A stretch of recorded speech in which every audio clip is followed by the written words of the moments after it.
श्री स्वामी समर्थ. तुमच्या सर्व इच्छा मनोकामना पूर्ण होवोत असे स्वामी महाराजांच्या चरणी प्रार्थना करते आणि आजच्या एका खूप छान आणि माहितीपूर्ण व्हिडिओला सुरुवात करते. उद्या आहे 14 जानेवारी, वार मंगळवार, आणि या दिवशी आलेली आहे मकर संक्रांत. मकर संक्रांत हा वर्षातील पहिला सण मानला जातो. जेव्हा सूर्य एका राशीतून दुसऱ्या राशीमध्ये प्रवेश करतो तेव्हा त्याला ज्योतिषशास्त्रामध्ये संक्रांत असे म्हटले जाते. ज्योतिषशास्त्रानुसार असे सांगितले जाते की या मकर संक्रांतीपासून चांगल्या दिवसाची सुरुवात होते, कारण या दिवशी सूर्य दक्षिण ते उत्तर गोलार्धात फिरत असतो. यामुळे देवतांच्या दिवसाची सुरुवात होते. तसेच धार्मिक मान्यतेनुसार या दिवशी स्वर्गाची दारे उघडतात. म्हणूनच या दिवशी काही प्रभावी उपाय केले तर ते अधिकच फलदायी ठरत असतात. म्हणूनच आपल्याला उद्या या मकर संक्रांतीच्या दिवशी उठल्याबरोबर घराच्या उंबरठ्यावरती ही एक वस्तू ठेवायची आहे आणि ती वस्तू ठेवल्याने घरात अखंड लक्ष्मी नांदेल. आयुष्याचं सोनं झाल्याशिवाय राहणार नाही. तुमच्या मुलांची, पतीची, कुटुंबाची भरभरून प्रगती होईल. तर अशी कोणती वस्तू आहे की जी तुम्हाला उंबरठ्यावरती ठेवायची आहे आणि ती कोणत्या वेळेत ठेवायची आहे याबद्दलची संपूर्ण माहिती आज या व्हिडिओमध्ये मी आपल्यासोबत शेअर करणार आहे. तत्पूर्वी तुम्ही जर माझ्या चॅनलवर नवीन असाल तर चॅनलला सबस्क्राईब करा, लाईक करा आणि तुमच्या मित्रपरिवारामध्ये हा व्हिडिओ जास्तीत जास्त शेअर करा.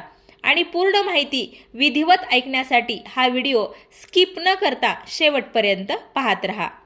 ज्या घरामध्ये स्त्री मकर संक्रांतीला हा उपाय करते त्या घरामध्ये नेहमी माता लक्ष्मी अखंड वास करते. आपल्याला सर्वांना माहीतच आहे की मकर संक्रांतीच्या दिवशी आपण भगवान सूर्यदेव, माता लक्ष्मी आणि आपल्या पितरांची सेवा करत असतो. धनप्राप्तीसाठी, लक्ष्मी प्राप्तीसाठी मकर संक्रांत हा दिवस अत्यंत महत्त्वाचा मानला जातो. त्यामुळे जर तुम्हाला तुमच्या आयुष्यात काही अडचणींचा सामना करावा लागत असेल, काहीतरी आर्थिक अडचणी येत असतील किंवा घराची भरभराट होत नसेल किंवा पैसा घरामध्ये टिकत नसेल, व्यवसायामध्ये अडचणी येत असतील, म्हणजेच व्यवसाय व्यवस्थित चालत नसेल, घरामध्ये हवा तसा पैसा येत नसेल आणि जरी पैसा आला तर तो टिकत नसेल, काही कारणाने पैसा हा घरातून बाहेर जात असेल, म्हणजेच घरात पैसा टिकत नसेल, तर या सर्व कारणामुळे समजते की माता लक्ष्मी तुमच्या घरामध्ये स्थिर नाही. घरामध्ये लक्ष्मी नांदणे म्हणजेच फक्त पैसाच असतो असं नाही, तर घरामध्ये एक प्रकारची शांती, समृद्धी असणं सुद्धा खूप महत्त्वाचं असतं.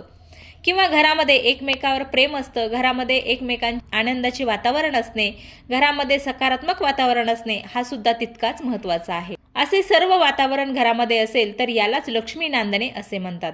पैसा तर हवाच, पण त्यासोबतच घरातील वातावरण लक्ष्मी स्थिर राहण्यासाठी अनुकूल असणे सुद्धा खूप गरजेचे असतं. यासाठीच महिलांनी उद्या मकर संक्रांतीच्या दिवशी हा उपाय करायचा आहे. तुमच्या घरातील मुख्य दरवाजा उघडण्याच्या अगोदर तुम्हाला एक तांब्याचा कलश घ्यायचा आहे. या कलशामध्ये थोडीशी हळद टाकायची आहे, थोडंसं गंगाजल टाकायचं आहे. गंगाजल नसेल तर थोडंसं गोमूत्र टाका आणि घराचा मुख्य दरवाजा उघडल्याबरोबर ते पाणी तुमच्या घराच्या उंबरठ्यावरती आणि बाहेर शिंपडायचं आहे. कारण रात्रभर जी काही निगेटिव्हिटी, नकारात्मकता आपल्या घराच्या बाहेर येऊन थांबलेली असते तर ती घरामध्ये न येण्यासाठी असा आपण उपाय करायचा आहे. ते पाणी शिंपडायचं आहे जेणेकरून ती निगेटिव्हिटी तिथूनच बाहेर जाईल, आपल्या घरामध्ये प्रवेशच करणार नाही. तुम्हाला काय करायचे आहे तर सर्वप्रथम आपल्याला देवघरातील देवांची पूजा अर्चा करून घ्यायची आहे. उद्या न चुकता सूर्यदेवाला जल अर्पण करायचं आहे. जल अर्पण करताना तुम्हाला त्यामध्ये थोडेसे पांढरे तीळ टाकायचे आहेत आणि असे जल तुम्हाला सूर्यदेवाला अर्पण करायचं आहे. जो पण व्यक्ती उद्याच्या दिवशी सूर्यदेवाला असे जल अर्पण करेल त्या व्यक्तीच्या जीवनातील सर्व वाईट भोग, कर्म, दुःख, दारिद्र्य, अडचणी या नष्ट होतील आणि सुखाची प्राप्ती होईल. म्हणूनच उद्या न चुकता सूर्यदेवाला अर्घ्य द्या. यानंतर तुम्हाला काय करायचं आहे, थोडीशी हळद घ्यायची आहे आणि हळदीमध्ये गंगाजल टाकायचं आहे आणि त्याची तुम्हाला पेस्ट करून घ्यायची आहे. घराचा मुख्य दरवाजाच्या उंबरठ्यावरती हळदीचे लेपन करायचे आहे. बघा, या दिवशी हळदीचं लेपन करायला खूप महत्त्व आहे. हळद जी आहे ती लक्ष्मी प्राप्तीसाठी वापरली जाते. जेव्हा आपण असा हळदीचं लेपन उंबरठ्यावरती करतो तेव्हा लक्ष्मी आपल्या घराकडे आकर्षित होत असते. उंबरठ्यावरती हळदीचं लेपन करून झाल्यानंतर आपल्याला त्या उंबरठ्यावरती दोन्ही साईडने एक एक स्वस्तिक काढून घ्यायचं आहे. तसेच उंबरठ्यावर अक्षदा, हळद, कुंकू लावून त्या उंबरठ्याची पूजा करून घ्यायची आहे. यानंतर एक प्लेट घ्यायची आहे आणि या प्लेटला तुम्हाला हळदीने स्वस्तिक काढून घ्यायचं आहे.